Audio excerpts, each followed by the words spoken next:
What's going on, guys? Your boy Amazing here, back with another video, and in today's video, guys, we are here with the Should You Summon for the brand new Passionate Summer Promise Keeper Gelda. We're going to be going over her banner, the kit details for the Gelda character herself, and then we're going to discuss whether or not I think it's going to be worth summoning for you guys just based on that information, and even, you know, banners we know that are going to be coming in the future. So if you guys do enjoy videos like this, man, definitely make sure to hit that like button and subscribe, as we're on there to that 53,000 subscribers. Guys, we are only like 110 subs away from 53k at this point. So if you've been watching the channel and you find out you're not subscribed, make sure to hit that sub button. And with that out of the way, man, let's hop in and let's talk the brand new Gelda. So what we'll do is we'll go over her kit first, and then we'll go over the actual banner itself, and we'll talk exactly how it works, and then I'll give you guys kind of my thorough thoughts on, you know, whether I think this is going to be worth for you guys. So starting out here for Gelda herself, she is a SSR rarity, green attribute, unknown race.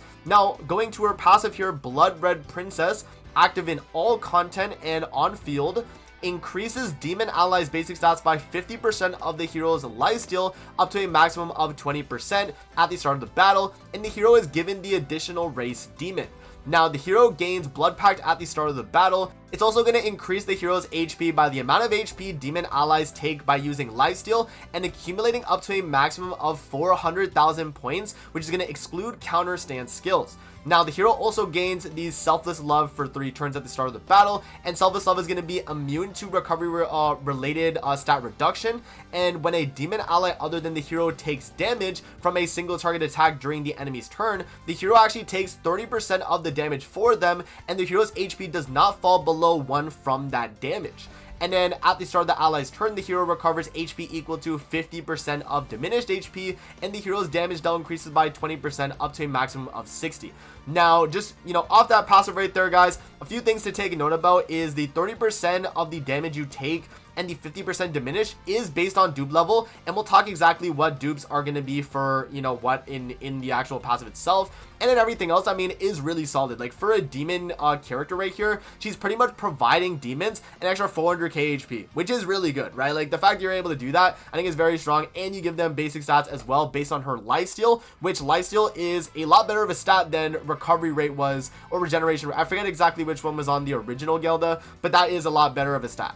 So moving on from that, we do have the first attack skill, Ruptured Vein, inflicts blood clot damage equal to 300% of the hero's attack on all enemies. Blood clot is going to be damage dealt plus 1% per 1% of the target's remaining HP, and it's going to inflict additional damage equal to 80% of the accumulated blood pact value on the target. And then the second skill here is going to be Scarlet Tempest, inflicts bloodstain damage equal to 270% of attack on all enemies, and bloodstain is going to be additional damage equal to 35% of the target's remaining HP. And then moving on to her ultimate here, guys, Kiss of Thorns, applies Infect on all enemies for 2 turns, and grants the hero an effect which increases their damage dealt by 80% for 3 turns. And then inflicts the Blood Clot damage equal to 500% of attack. And again, we know Blood Clot is the exact same effect from the first skill, but it is also going to apply Infect before it does the Blood Clot damage, and the 80% damage dealt as well. So that's obviously pretty good. Now, talking about the actual unique effects here, guys, this is what it looks like pulled up here. So the attack percent itself is just going to increase naturally, which makes sense. Now, the main thing here is the infect is only gained at 3 out of 6 or higher. Now, that's not necessarily like super crazy in the sense that, like, I feel like you don't really need the infect that much. It definitely would help, obviously, you know, getting off an infect on your ultimate like that is really good, but like I don't necessarily think that's gonna make or break a game in PvP, to be honest. Like, it definitely does matter, guys, but you know, take that into account that you'd have to go for 3 out of 6 to get that. And then the unique for Selfless Love, the damage taken on behalf of the allies is going to go from 20 to 30, and then stays from 30 at 2 out of 6 or higher. So honestly, if you want to go for that 2 out of 6, I think 2 out of 6 is a pretty good stopping point, just so that you have the full amount of the damage taken from your allies, and you're still going to be, you know, relatively strong at that level. Now, the final thing here for her dupes as well, guys, is recovering the diminished HP. So at 1 out of 6 is 25%, at 6 out of 6 is 50% though. So that is a big jump. So you're going from half your HP you just auto heal start to turn at 6 out of 6 to about 1/4 your HP at 1 out of 6. So yeah, I mean, that's definitely big. I would say, like, again, 2 out of 6 is a fairly solid stopping point because you're getting the full benefit of the damage taken from your allies, and then you're also getting at least 30% of your diminish. So that's almost 1/3 of your HP you're getting back, which I don't think is too bad as well. Or, you know, if anything, you could just stay with the 1 out of 6 and not have to continue getting dupes. I think that's also completely fine too. So that is going to be the Gelda character herself. Now, guys, let's actually move on to the banner, and we'll talk the characters featured and also how this banner specifically is going to work, because it actually is a more unique banner than a standard 600 pity. So as you guys can see here, for the draw lineup, we got the brand new green Summer Gelda. We have the green Hell from the spring event. We have blue Angahad, we have green Tyr, we have the red Estarossa, green Nasians, you have light Percival, and then we have the blue Roxy, blue Summer Merlin, you have the green Summer Eason, and then blue Summer Valenti. So that is going to be the standard banner kind of lineup for this banner. And as you guys can see, at the 300 pity, you're getting a guaranteed SSR. At 600, you're getting Gelda. Now, the special thing about this banner, though, is if you do a second rotation on the banner, if you spend another 600 diamonds, right? You can see here at 300, same pity, SSR guaranteed. At 600, though, you actually can pick any of these characters here in this pool. So you're getting all of the best characters from this banner, and the option at some UR festival characters too. You have Thor, you have UR Escanor, and you also have UR Lancelot. So with that being said, guys, like, is that worth it though? Like, going 2 rotations for a you know, maybe a UR Fest or maybe one of the other characters you want a guaranteed pity. I wouldn't necessarily think it's that, like, okay, this is the thing is with me, right? If you're going to be summoning on this banner, you're most likely only summoning on this banner for the Gelda herself. There is good filler on this banner, being like green Hell, you know, you have green Tyr, Nasians, like Percival, even Angahad, like that is good. But like the thing is with that filler is that, you know, they're not guaranteed. There's a chance at pulling those characters, yes, but none of those characters are guaranteed unless you go that second rotation. Now, is that going to be worth it for some people? You know, maybe if you're a whale, I can see whales definitely benefiting from this because you get those dupes. You know, if you're trying to go for those characters, I think that is not bad. But for the general player that is probably not spending 2 rotations on this banner, I do not think it's going to be worth it, guys. I would say, in my opinion, if you are planning on summoning on this banner, let's just like talk the should you summon now. Should you be summoning on Gelda if you're free to play and you already have Assault Melee?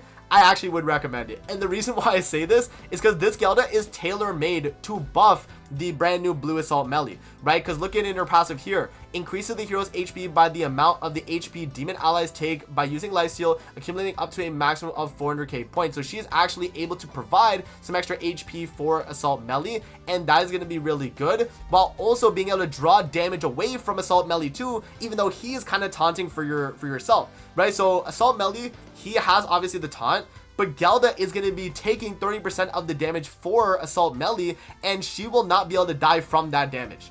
Isn't that crazy? Like, that is so crazy to me. So this character is going to be insane alongside Assault Melee. You know, you're obviously running her Assault Melee. If you have Demon King already, that's very good. But that's the thing, guys. Those were the past 2 banners, right? So if you are someone that like went into the Demon King celebration, you pull Demon King, right? You went into Assault Melee, you pull Assault Melee. You probably don't have gems right now.